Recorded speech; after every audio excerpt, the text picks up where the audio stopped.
Today we are going to be creating pop art inspired by the artist Jasper Johns. Pop art is when you take something popular, change something about it to make people see it in a different way, and turn it into art. Popular things turned into art. That's pop art. Jasper Johns is an American artist born in 1930 in the state of Georgia. Before he was an artist, Jasper Johns served for the Army, so he is also a veteran. When he was done with his service, he began painting.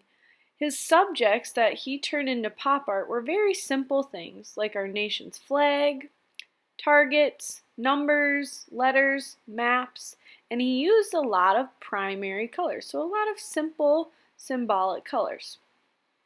Today, you are going to be choosing a word and then painting the first letter of that word.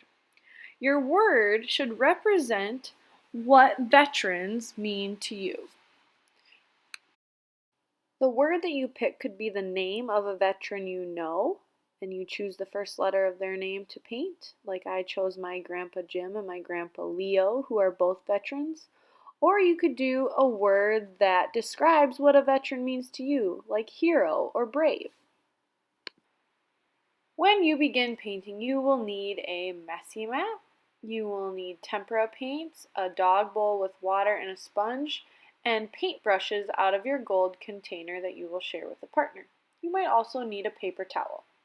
When you start, please just make sure that you write your name and class code on the back of your paper. The back of your paper is the side that does not have a line across the bottom. So get your name and class code on the back. Then the top half of your paper has a bigger square. That is where you will write the letter of the word that the first letter of the word that you are going to paint. You want this to be big. You can write that letter just normally and then trace the edges to make it a big bubble letter. Then, beneath the line that is drawn on your paper, write out the whole word as big as you can to fit that onto that bottom line of your paper, just drawing lightly with a pencil. Once you have your letter and words sketched out in pencil, grab a wide purple paintbrush to color or paint in the base coat of your letter. Dip into the paint so that it only is on the ends of the bristles of your brush, and do long, smooth, even brush strokes across your letter to fill it with that base coat of color. Once you have that letter filled in, you could continue to use the same color in the bottom half of your painting. And to make it so that you can still see the letters you wrote in pencil, use just a touch of water to thin out your paint and spread it out. I only dipped into my brush once, and because I used the water, I could spread that paint out in that bottom half, and then it will dry pretty quickly so that I can paint over it my word. I should still be able to see that word with pencil underneath. Don't forget to clean out your brush carefully, dipping into the bottom of the dog bowl and then making an X on Mr. SpongeBob to dry and make sure your brush is clean. Then, just like Jasper Johns, you're going to start to trace around your letter with other colors. You could do patriotic colors like red, white, and blue if you wanted to, or you could do other colors too.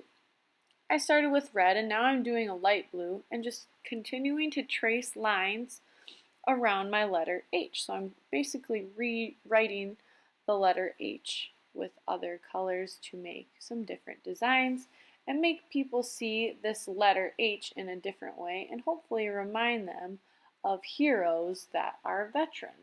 Whenever I am done with the color, I touch in the bottom of my water, make an X on the sponge before I dip into my next color. That's how you use good craftsmanship in painting today. Now I'm using dark blue to add some different designs and details. Also notice that I switch colors from my large purple brush that's wide to a skinnier green brush. When you are painting your word at the bottom, you will want to use that skinny green brush and really take your time so that when people see your artwork, they can read the word and they know what it says. Only have a little bit of paint on the end of your brush so that you don't get too much and it doesn't smear or clump together, because again, you want to be able to read that word. So I kind of continue just to make different lines and designs with different colors all over my pop art letter inspired by Jasper Johns. You can use symbols like hearts to represent your love for veterans, or these dots might even represent like the stars of the 50 states in the flag. You are definitely welcome to really think through what you put onto this painting to make it very meaningful for you and the veterans who look at it this year at our school. Again, if you know a veteran and you would like to include their name on your artwork, like here I am doing for my grandpa Jim, you can do that too. I chose the color yellow for my grandpa Jim because when I think of him, I think of happiness and sunshine and smiles. So I started with the color yellow because he was someone who makes me smile. You can also trace around your letter or make designs like I made stripes behind my letter too. I use the blue to outline my J to make it really stand out. I'm always making sure to use good craftsmanship and to clean my brush off in between colors. One other technique you can try is splatter painting, where you put your brush close to your paper, tap it with 2 fingers gently so that you get some funky splatters. Always making sure that when you're doing something smaller to use a smaller brush and just using the end of that brush. You might notice that my colors for my Grandpa Leo are not as patriotic as other paintings that I did. When I think of my Grandpa Leo, I think of fishing and gardening. My Grandpa Leo loved to go fishing and he also had an awesome garden. So I decided to do blues that kind of remind me of the water that he would fish in, and then green that also represented the garden. And I even did some designs that resemble flowers. So you can do any colors that you want. It does not necessarily have to be red, white, and blue. It is totally up to you. This artwork is going to mean so much to the veterans who are in our school on Veterans Day, and I can't wait to hear the stories behind the words that you choose to paint for your Veterans Day pop art inspired by Jasper Johns.